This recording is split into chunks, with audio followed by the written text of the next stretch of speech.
हाय developers. मैं हूं Shubham Verma. Welcome to Programming Path. कैसे हो आप सब?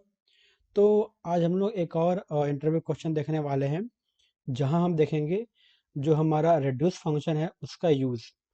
तो इस पे ऑलरेडी मैंने एक वीडियो बना के रखी हुई है ऑलरेडी। तो अगर आप चाहो तो उसको देख सकते हो। जो उस वीडियो की लिंक होगी मैं ऊपर आई बटन में और नीचे डिस्क्रिप्शन में दे दूंगा।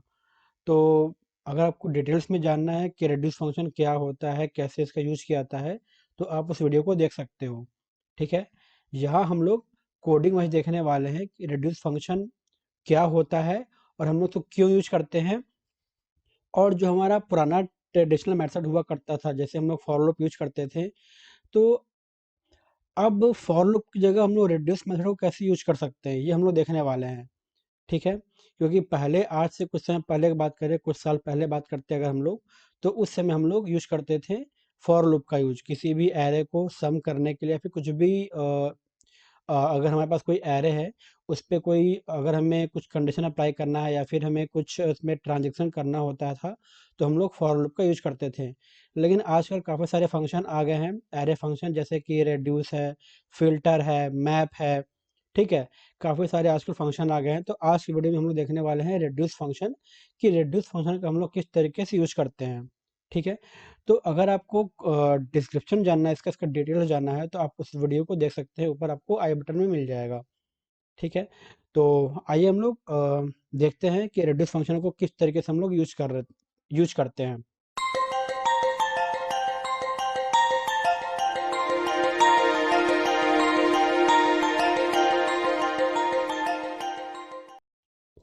पहले क्या, मैं कर लेता हूँ कि एक एरे ले लेता हूँ वेरिएबल, और यहाँ मैं ले लेता हूँ कुछ एरे वैल्यू, जैसे 1, 2, 3 और 4। ठीक है। अब पहले इसको हम लोग देखेंगे कि अगर मुझे सपोज ये मेरे पास एरे एलिमेंट हो गया, ठीक है, 1 2 3 4, मुझे इसका आउटपुट चाहिए कि जो इसकी, जो भी इसमें एलिमेंट है, जो भी इसकी वैल्यू है, मुझे इसका सम चाहिए। ठीक। तो हमें पता है कि इसका सम क्या आएगा, इसका 10 आएगा सम। अगर हम टोटल वैल्यू को सम करते हैं, 1 + 2 + 3 + 4, तो ऑब्वियसली हमें क्या मिलेगा, हमें 10 मिलेगा।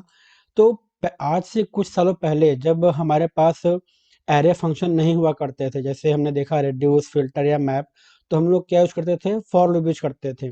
तो पहले हम लोग ये देखते हैं कि फॉर लूप से हम लोग कैसे इसको यूज करते थे, और उसके बाद हम लोग देखेंगे कि रेड्यूस फंक्शन ने अब कैसे इसको काफी आसान कर दिया है, जिससे आप इसको अच्छे से रिलेट कर पाओ। ठीक है। तो पहले मैं क्या करता हूँ, मैं लेता हूँ let x is equal to 0। ठीक है। x is less than array dot length. ठीक है। Array plus plus. ओके। तो हम लोग इस तरीके से कुछ अपना लिखते थे एरे का, मतलब फॉर लूप लिखते थे हम लोग इस तरीके से कुछ। अब यहाँ पे हम लोग क्या करते थे कि ऊपर में इसके पहले हम लोग को लेना पड़ता था एक ब्लैंक एरे। सपोज मैंने ले लिया let sum is equal to, suppose हमने यहाँ पे ले लिया 0। ठीक है। तो यहाँ पे हमने एक वैल्यू ले ली, या फिर एक वेरिएबल ले लिया। अब इसी में हम लोग जो भी हमारी वैल्यू आएगी, हम लोग इसमें सम करते जाएंगे। तो कैसे करेंगे, सम प्लस इज इक्वल टू, जो हमारा ये एरे है, ठीक है, एरे, और ये हम कर देंगे एक्स। ठीक है। हम लोग इस तरह से कुछ करते थे। और अब अगर मैं इसको कंसोल करता हूँ यहाँ पे, कंसोल डॉट लॉग। ठीक है। ये जो हमारा सम हो गया, सम। ठीक है। अब मैं इसको प्रिंट करता हूँ, तो आपको यहाँ पे जो भी इसकी वैल्यू होगी आपको मिल जाएगी। एक मिनट, सॉरी, ये यहाँ पे 1 नहीं, या अच्छा ओके, ये जो मैंने यहाँ पे एरे प्लस प्लस था, यहाँ पे एक्स प्लस प्लस होगा। ओके। अब हमको यहाँ पे आउटपुट मिल गया। ठीक है। यहाँ हमें आउटपुट मिल गया। तो ये हमारा एक, जो पहले से हम लोग करते आ रहे हैं फॉर लूप में, हम लोग कुछ इस तरीके से करते थे। ठीक। अब अगर मैं इसको ट्राई करता हूँ रिड्यूस फंक्शन से करने के लिए, तो अब हम लोग देखते हैं कि रिड्यूस फंक्शन से हम लोग इसको कैसे कर सकते हैं। ठीक है। रिड्यूस। ओके। यहाँ एक ले लिया हमने वेरिएबल लेट रिड्यूस सम। ठीक है। उसके बाद एरे डॉट रिड्यूस। ओके। और रिड्यूस फंक्शन में जो फर्स्ट पैरामीटर होता है वो होता है हमारा प्रीवियस वैल्यू, ठीक है, प्रीवियस वैल्यू। और जो सेकंड पैरामीटर होता है वो होता है हमारा करंट वैल्यू, ठीक है, करंट वैल्यू।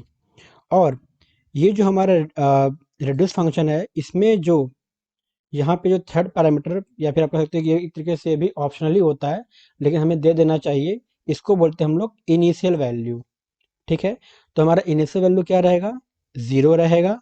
और ये हो गया हमारा प्रीवियस वैल्यू और ये हो गया हमारा करंट वैल्यू, ठीक है। अब सिंपल है, हमें यहाँ पे कुछ नहीं करना है, बस रिटर्न कर देना है प्रीवियस वैल्यू प्लस जो हमारा ये करंट वैल्यू है उसको, बस हमें ये करना है, ठीक है। अब अगर मैं इसको कंसोल करके चेक करता हूँ कि हमें यहाँ पे आउटपुट क्या मिल रहा है, तो आप देख सकते हो कि जब मैंने इसको यहाँ पे किया तो आप यहाँ पे देख सकते हो यहाँ पे भी हम लोग को 10 मिल गया, ठीक है। तो इस तरीके से कुछ हमारा वर्क करता है रिड्यूस फंक्शन। अब यहाँ मैंने आपको समझाने के लिए यहाँ पे 3 लाइन मैंने लिखा था, अगर मैं चाहूँ तो ये काम एक लाइन में भी हो सकता है। वो कैसे होगा, वीडियो में आगे बढ़ने से पहले अगर आप जावास्क्रिप्ट की इंटरव्यू तैयारी कर रहे हो तो हमारे ई बुक को जरूर चेक करो, जहाँ हमने काफ़ी इंपॉर्टेंट इंटरव्यू क्वेश्चन को कवर किया है जो काफ़ी ज़्यादा इंटरव्यू में पूछा जाता है। तो ई बुक की लिंक आपको नीचे डिस्क्रिप्शन में मिल जाएगी और साथ ही साथ अगर आप अमेजोन से परचेस करना चाहते हो तो उसकी भी लिंक आपको नीचे डिस्क्रिप्शन में मिल जाएगी, तो एक बार आप ज़रूर चेक करो, ठीक है। तो आगे बढ़ते हैं, आइए वो हम लोग देख लेते हैं। तो ये जो है करली ब्रैकेट, बस इसको हम लोग यहाँ से हटा देंगे, ठीक है। ये जो रिटर्न स्टेटमेंट है हम लोग इसको यहाँ भी हटा देंगे और ये जो करली ब्रैकेट आखिरी वाला है इसको भी हम लोग यहाँ से रिमूव कर देंगे। तो अब ये जो सारा काम होगा ये हम लोग का एक सिंगल लाइन में हो जाएगा, ठीक है। अब क्योंकि यहाँ मैंने यूज किया हुआ है वर्ड रैप इसलिए आपको ये 2 लाइन में दिख रहा है, वरना ये केवल सिंगल लाइन में ही ये चीज़ जो है ना आपका, ये आप देख सकते हो यहाँ पे लाइन नंबर 15, तो ये केवल आपका सिंगल लाइन में ही चीज़ें हो गई हैं। अब आपको यहाँ पे 2 लाइन या फिर 3 लाइन लिखने की ज़रूरत नहीं पड़ेगी। अगर हम लोग कर्ली ब्रैकेट यूज़ करते हैं तो उस केस में हम लोग को रिटर्न स्टेटमेंट लिखना पड़ता है या फिर रिटर्न कीवर्ड लिखना पड़ता है।